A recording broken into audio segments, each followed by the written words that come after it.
जय हिंद। इस वीडियो में हम लोग समझते हैं कि सोलर इक्लिप्स यानी सूर्य ग्रहण और चंद्र ग्रहण कब लगते हैं, इसके क्या क्या इफेक्ट होते हैं। और सूर्य ग्रहण बहुत जल्दी खत्म होता है, जबकि चंद्र ग्रहण को देखेंगे तो बहुत ज़्यादा टाइम तक वो रह जाता है। और राहु और केतु क्या होते हैं, इसका क्या असर पड़ता है, इसमें हम लोग कंप्लीट समझते हैं। ग्रहण किसे कहते हैं? इक्लिप्स। जब किसी आकाशीय पिंड का यानी किसी ग्रह या किसी भी चीज़ का पूरा हिस्सा किसी दूसरे ग्रह से ढक जाता है या कुछ हिस्सा ढक जाता है, तो इस ढकने की घटना को हम लोग क्या कहते हैं? इक्लिप्स यानी ग्रहण कहते हैं, सूर्य ग्रहण। अब दो टाइप के ग्रहण होते हैं, सूर्य ग्रहण और चंद्र ग्रहण। देखिए, सूर्य ग्रहण को इंग्लिश में कहते हैं सोलर इक्लिप्स। ये कब लगता है, इसको थोड़ा ध्यान से समझिएगा। जब कभी भी देखिए, यहाँ तो सूर्य का प्रकाश आ रहा है, सूर्य का प्रकाश यहाँ आ रहा है, बीच यहाँ पे पृथ्वी है। जब बीच में चंद्रमा आ जाता है तो हमें सूरज का हिस्सा नहीं दिखता है, तो कुछ हिस्सा सूरज का हमें नहीं दिख पाता है। इसका मतलब ये हुआ कि सूरज के रोशनी को ये चांद बीच में रोक लिया और इस चांद की यहाँ परछाई पड़ने लगती है। ये परछाई लगभग 50 किलोमीटर एरिया में पड़ती है। जिस देश में ये परछाई पड़ती है, पृथ्वी के जिस देश में, उस देश में हम लोग कहते हैं कि वहाँ से सूरज नहीं दिख रहा है, कटा हुआ दिख रहा है, क्योंकि बीच में कौन आ जाता है? चंद्रमा।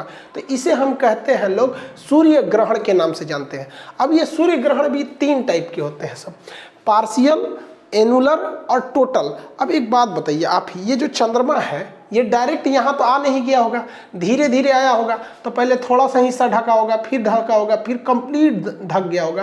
तो इसलिए अगर बहुत कम धसा है तो पार्शियल, ज़्यादा धसा है तो एनुलर, पूरा कंप्लीट ढक लिया तो उसे हम लोग कहते हैं लोग टोटल सोलर इक्लिप्स। जैसे समझिए, हमको मान लीजिए कि हम सूर्य हैं और आप लोग पृथ्वी हैं, आप हमको देख रहे हैं, ठीक है। बीच में से क्या आ गया? ये चंद्रमा आ रहा है। अभी आप मेरा फेस हल्का सा ढका हुआ फील कर रहे हैं, तो ये पार्शियल सूर्य ग्रहण है।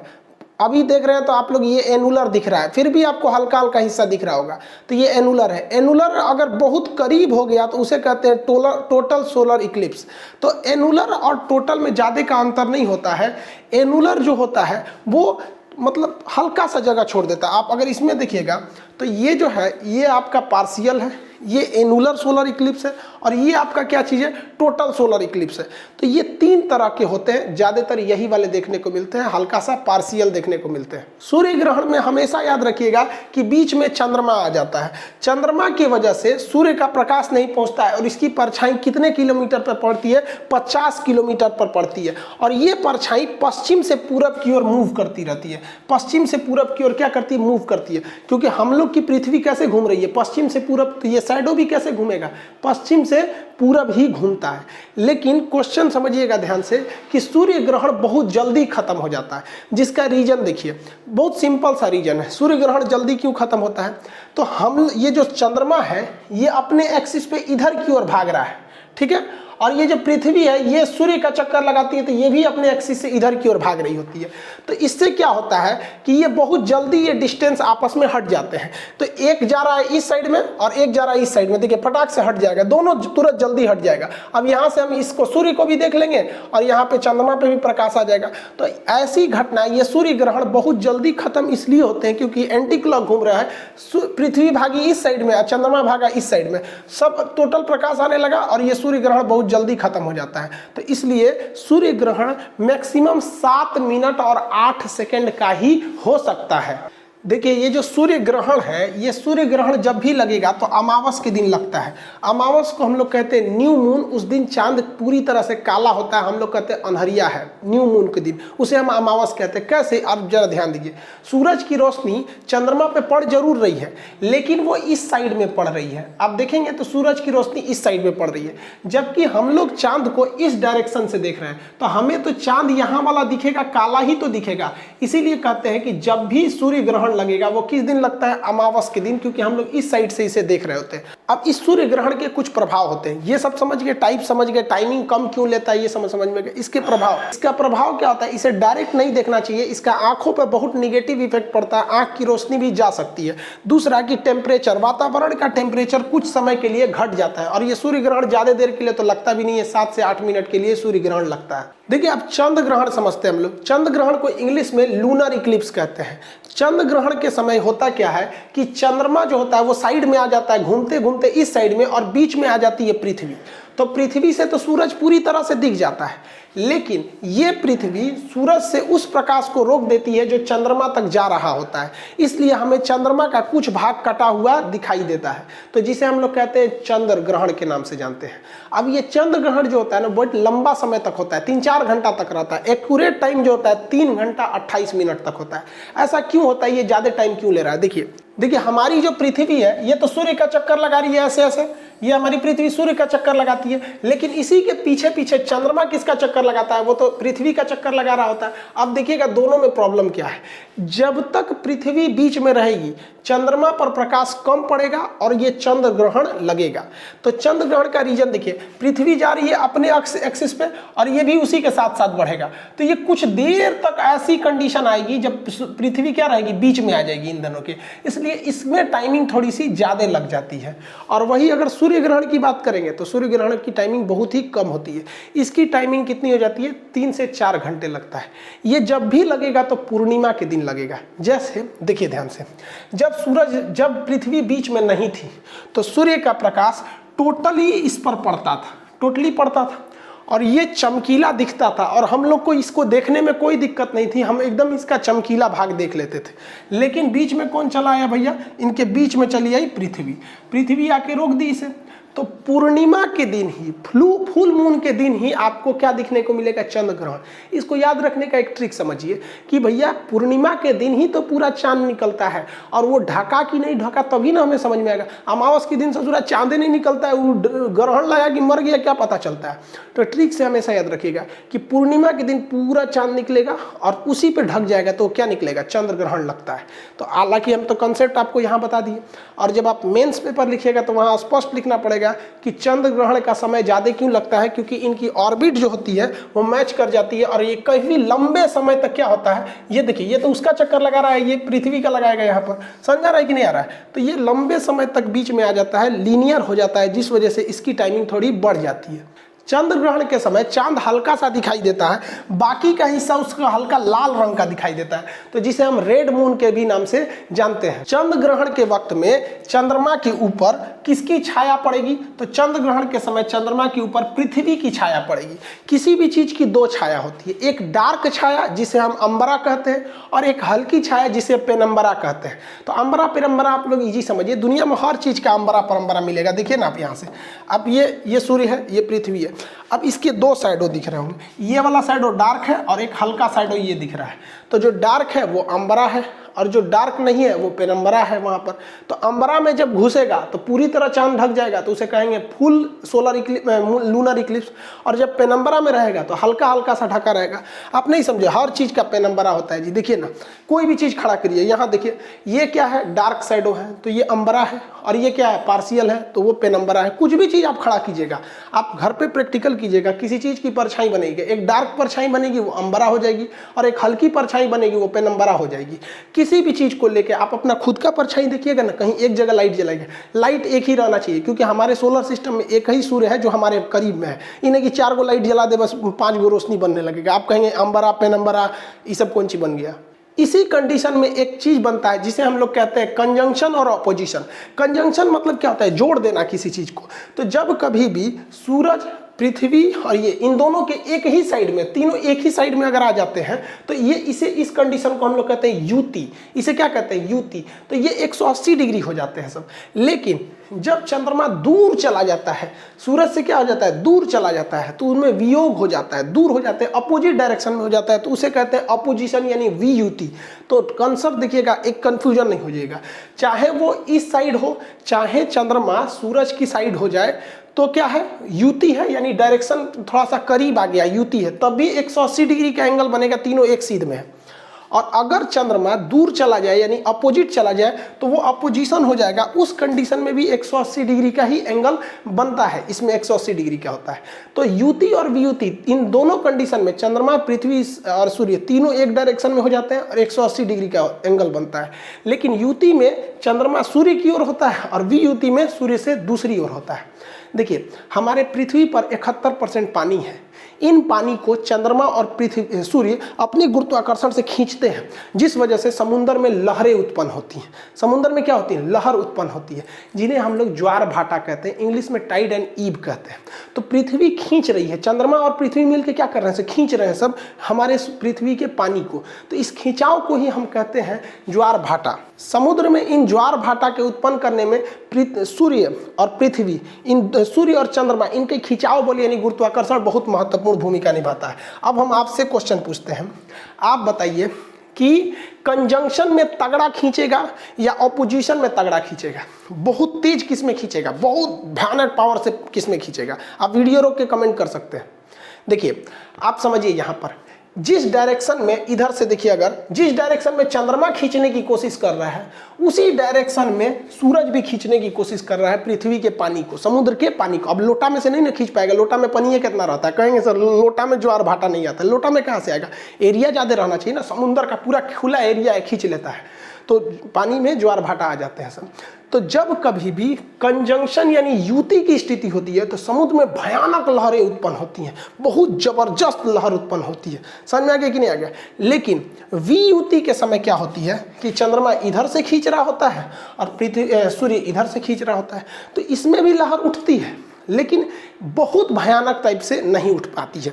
तो सबसे हाई जो होता है उसे हम लोग कहते हैं स्प्रिंग टाइड। बहुत ज़्यादा उठेगा तो उसे क्या कहते हैं? Spring Tide.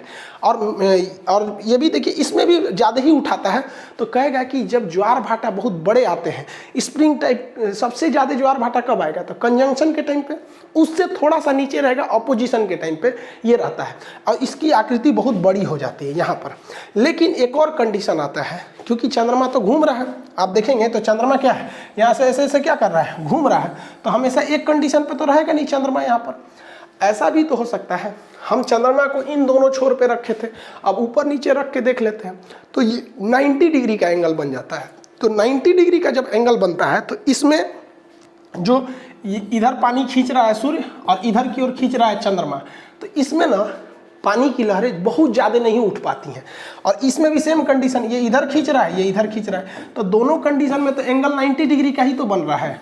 तो जब 90 डिग्री का एंगल बनता है तो ऐसे ज्वार भाटा को हम लघु यानी छोटा वाला ज्वार भाटा कहते हैं, यानी नीप टाइड कहते हैं। इसमें ज्वार भाटा की ऊंचाई बहुत ही कम होती है, थोड़ा सा छोटा होता है, इस टाइप में होता है ज्वार भाटा यहाँ पर। तो इसमें खींचने में दो चीज़ों की बहुत महत्वपूर्ण भूमिका है।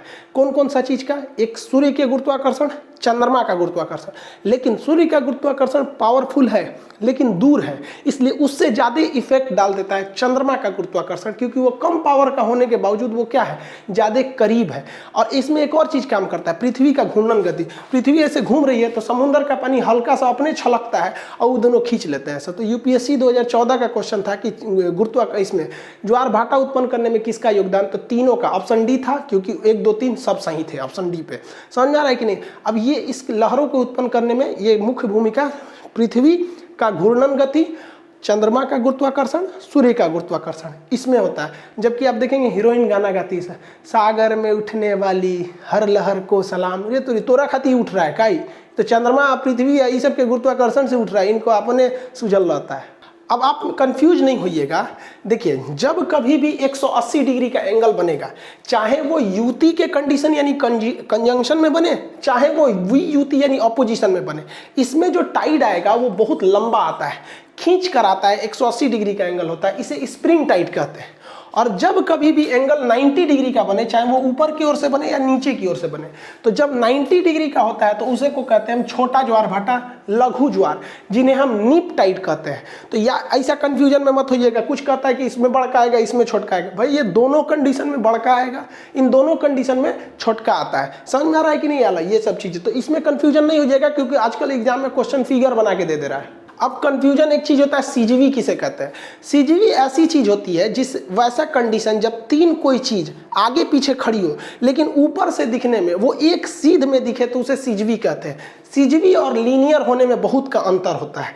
देखिए ये अभी आपको एक डायरेक्शन में नहीं दिख रहे हैं, लेकिन अगर ऊंचाई से देखिएगा हेलीकॉप्टर से तो ये तीनों एक साथ दिखाई देंगे। यहाँ एक तो अगर आप हेलीकॉप्टर से देखेंगे तो एक गोला यहाँ दिखेगा, एक यहाँ दिखेगा और एक यहाँ ऐसे दिखाई देगा। तो इस कंडीशन को हम लोग ज्योग्राफिकल नेम कहते हैं सिजगी। सिजवी यहाँ पे भी है, ऐसे भी सिजवी है, ये भी सिजगी है, ये भी सिजवी है, यहाँ पे आने के बाद भी सिजगी है। अब आप कहेंगे कि सर ग्रहण लग जाएगा क्योंकि पृथ्वी से अब चंद्रमा नहीं दिखेगा। देखिए सिजवी के कंडीशन में ग्रहण नहीं लगता है। सिजगी उसे कहते हैं जब एंगल पृथ्वी और चंद्रमा के बीच में जो एंगल है वो 5 डिग्री का होता है, मतलब ये ऊपर नीचे है। मतलब यहाँ से आपको सूरज ऐसे भले दिखने में लग रहा है कि सूरज नहीं दिखे, लेकिन ये चंद्रमा 5 डिग्री उठा हुआ है, इस वजह से इसके पीछे से हमें सूरज देखने को मिल जाएगा।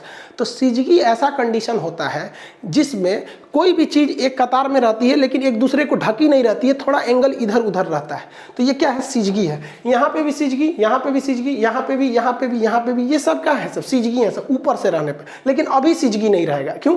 क्योंकि जब ऊपर से देखेंगे तो केवल 2 चीज दिखेगा, ये इसको ढक लेगा। तो ये सिजगी का कंडीशन समझ में आ गया, 5 डिग्री का एंगल होता है। अगर आप देखेंगे तो ये भी सिजगी है क्योंकि यहाँ यहाँ यहाँ, हाँ ये सिजगी नहीं है, इसके इधर ये भी सिजगी है, ये भी सिजगी, ये भी सिजगी है। समझ में आ गया कि नहीं आ गया? सिजगी।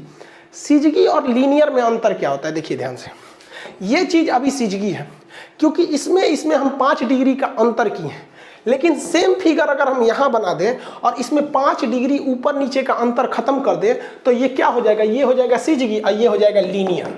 ये हो जाएगा लीनियर, इसे कहते हैं रेखीय कहते हैं। तो अंतर समझिएगा, जब 3 कोई चीज हो, एक प्लेन में खड़ी हो और उसके तल में ऊपर नीचे का अंतर हो तो उसे सिजवी कहते हैं।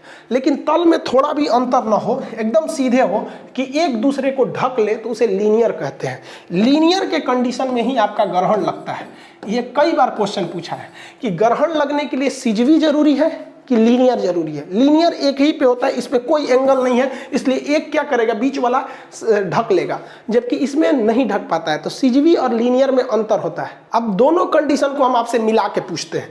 यहाँ देखिए हम 2 फिगर बनाए हुए हैं यहाँ पर।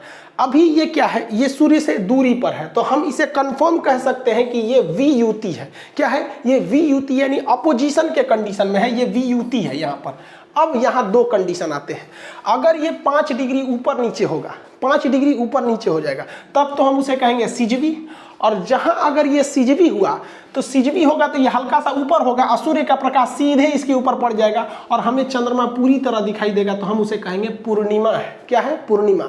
लेकिन अगर ये सिजवी ना होकर एकदम बराबर तल में हो जाए, 5 डिग्री उठा हुआ ना होकर बराबर हो जाए, तो वो हो जाएगा लीनियर। और जैसे लीनियर होगा तब क्या लग जाएगा? ग्रहण लग जाएगा, क्योंकि ये प्रकाश तो इसको रोक लिया। समझ में आ गया कि नहीं गया? तो सिजवी होगा तो पूर्णिमा और लीनियर होगा तो चंद्र ग्रहण लगा देगा यहाँ पे, क्योंकि चंद्रमा पर पृथ्वी की परछाई पड़ जाएगी, क्योंकि ये 5 डिग्री उठा हुआ नहीं है। आप इसी कंडीशन को इस फिगर में देखिए। ये फिगर बीच में चंद्रमा है, यानी करीब चला गया। तो जब चंद्रमा करीब चला जाता है, यहाँ पर सूर्य के करीब आ गया, तो इसे युति कहते हैं। इसे क्या कहेंगे? युति कहते हैं। समझ आ गया कि नहीं? युति तो पढ़ाई दी अभी, युति कहेंगे, कंजंक्शन। युति में भी एक शर्त, अगर ये सिजवी है, अगर ये सिजगी है तो सिजगी में ये 5 डिग्री उठा हुआ रहेगा। 5 डिग्री उठा होने से सूर्य का प्रकाश सीधे पृथ्वी पे पहुंच जाएगा, कोई दिक्कत नहीं। लेकिन चंद्रमा पर केवल इस वाले डायरेक्शन में पड़ेगा और हम लोग को इस डायरेक्शन से देखने पर क्या होगा कि ये वाला चीज काला दिखेगा। तो हम ये कह सकते हैं कि अगर युति आया है, युति मतलब कंजंक्शन है, और अगर वो सिजवी है तब वो हमें क्या दिखेगा? अमावस दिखेगा। क्या दिखेगा? अमावस। लेकिन अगर सिजवी ना होकर क्या दिख जाएगा भैया? लीनियर हो जाएगा, यानी इन तीनों का तल बराबर हो जाएगा, तो सूर्य के टोटली प्रकाश को ये चंद्रमा रोक लेगा और हमें यहाँ से देखने पर ये चंद्रमा की परछाई पृथ्वी पर पड़ेगी और हमें सूर्य पूरा नहीं दिखाई देगा। जब सूर्य पूरा नहीं दिखाई देगा तो उसे कहते हैं सूर्य ग्रहण। क्या कहेंगे? सूर्य ग्रहण के नाम से जानते हैं। समझ में आ गया आप लोग को इस फिगर के हिसाब से? अब आपके एक मन में सवाल आएगा कि अगर ये हम सूरज को देख रहे थे, बीच में चंद्रमा आ गया तो ग्रहण लग गया, तो बीच में जब ये 2 ग्रह हैं सब, बुध और शुक्र यानी मरकरी और वीनस, तो इनसे ग्रहण क्यों नहीं लगता है? क्योंकि पृथ्वी, सूर्य तो इनसे भी ढकती है। तो देखिए इसको इससे ज़्यादा नहीं ढक पाता है। रीजन समझिए, चंद्रमा जो है हमारे करीब है। जब आप हाथ को करीब लाते हैं तो बहुत बड़े एरिया को ढक लेते हैं, और दूर हाथ रखते हैं तो ज़्यादा एरिया को नहीं ढक पाते हैं। ये करीब है इसलिए ये सूरज को ज़्यादा ढक लेता है। इससे ज़्यादा बड़े ये दोनों ग्रह हैं, लेकिन ये काफ़ी दूरी पर है इसलिए ज़्यादा एरिया को नहीं ढक पाते हैं। जैसे इसको मान लीजिए कि ये कोई ग्रह है, अभी आप बताइए तो ये कितना ढक पा रहा है? इस बोर्ड को थोड़ा सा ढक पा रहा है, बहुत थोड़ा ढक पा रहा है। तो वैसे ही काम करते हैं सब ये बुध ग्रह, इतना दूरी पे है कि बहुत कम ढकता है। लेकिन अगर हम इसी को आपके करीब लाएंगे तो देखिए ना, बहुत ज़्यादा एरिया ढकते जाएगा। करीब ला देंगे तो पूरा ढक लेगा। पूरा ढक लिया कि नहीं ढक लिया। तो यही वजह है कि चंद्रमा छोटा होने के बावजूद ज़्यादा सूरज को ढक लेता है और ग्रहण लगा देता है, क्योंकि ये करीब है। और ये बड़े होने के बावजूद होते हैं, ये पूरी तरह से नहीं ढक पाते हैं क्योंकि ये दूरी पर है। तो इस घटना को हम ग्रहण नहीं कहते हैं, बल्कि इससे सूर्य ढकता नहीं है, बल्कि हल्का हल्का धब्बा धब्बा दिखता है, दो ठो गोल। तो इस घटना को हम परागमन या ट्रांजिट कहते हैं। परागमन कहेंगे या फिर ट्रांजिट कहेंगे। तो ग्रहण ये अलग चीज हो जाता है। अगर आप माइथोलॉजी यानी धार्मिक ग्रंथ के हिसाब से देखेंगे तो क्या था भाई, ग्रहण क्यों लगते हैं? तो इससे दुश्मनी थी किसकी, देखिए ध्यान से। एक अमृत का एक घड़ा मिला था कि जो पी लेगा वो कभी मरेगा ही नहीं। तो राक्षस और देवताओं में दुश्मनी चलता था। राक्षस देवता अच्छे थे, राक्षस खचरा थे सब। लेकिन दिक्कत था कि राक्षस सब बलशाली भी ज़्यादा था सब। तो देवताओं ने एक प्लान बनाया, विष्णु भगवान ने प्लान बनाया था कि ये अमृत जो है ना, हम देवताओं को पिला देते हैं। तो देवताओं को एक अलग लाइन में रख कर ये अमृत पिलाया जा रहा था। तो इसी में ससुरा एगो राक्षसवा बहुत खचरा था, वो घुस के इसी में लाइन लगा के बैठ गया। इसमें जब घुस गया ना तो ये लाइन से पिलाते पिलाते इहो पी लिया। ससुरा कहीं का राक्षसों अमृत पी लिया। अब तो कुछ भी करिए मरेंगे नहीं यहाँ पर। अब क्या करेंगे?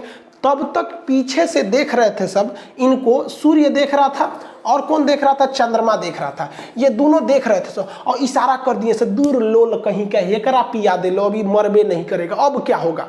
तो ये ससुरा जो था इन दोनों पर पिनिक गया कि तेरा ढेर नौटंकी सूझल है। तब विष्णु भगवान अपना चक्र चला दिए, जिनको सुदर्शन चक्र। और ये जो ग्रह था, ये जो राक्षस था, इसका सर कट गया। इसका सर क्या हो गया? कट गया। लेकिन ये मरा नहीं, क्योंकि अमृत पी चुका था, मरा नहीं।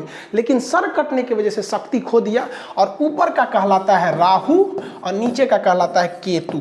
ऐसी पौराणिक कथाओं में ऐसी चर्चा है। यहाँ पर हमारा काम ज्योग्राफी पढ़ाना था, वो पढ़ा दिए। इसको मानिए चाहे मत मानिए, वो आपका काम है यहाँ पर। तो राहु और केतु, तो कहा जाता है कि जब चंद्रमा जो होता है, तो ये राहु और केतु का सर किसके वजह से कटा था?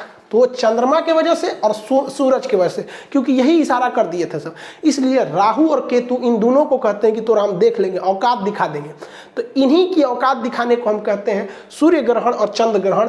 इन्हीं दो से दुश्मनी है, इसीलिए इन्हीं दो पर ग्रहण लगता है और किसी पर ग्रहण नहीं लगता है। सर पौराणिक कथाओं के अनुसार यहाँ पर ग्रहण कब लगता है? जब ये पृथ्वी का रास्ता काटता है तो यहाँ पर राहु हो जाता है, फिर जब दोबारा काटता है तो केतु हो जाता है। तो राहु और केतु कहते हैं लोग इस कंडीशन में, मान लीजिए यहाँ पर चंद्रमा है राहु पे या केतु, तो कोनो का जन्म हुआ तो खचरा निकल जाता है, ऐसा मान्यता है। तो आई होप आप इसको समझ रहे होंगे। पीडीएफ आपका इसका एप्लीकेशन पे दिया हुआ है, आप लोग एप्लीकेशन पे पढ़ ही रहे होंगे। इसका एप्लीकेशन का लिंक डिस्क्रिप्शन में दिया हुआ है। अभी उसमें ज्योग्राफी का एडमिशन चलेगा आपका दीपावली तक, उससे पहले तक ले लेंगे आप लोग, वरना फिर कोर्स आगे निकल जाएगा। आई होप आप इसे समझे होंगे। आगे के क्लास में बिग बैंग थ्योरी समझा देंगे, आकाशगंगा, मंदाकिनी, तारामंडल, नक्षत्र, अंतरिक्ष, सौर मंडल, ये सब क्या चीज़ होते हैं सर, इसको हम लोग नेक्स्ट क्लास में कभी चर्चा करेंगे। जय हिंद।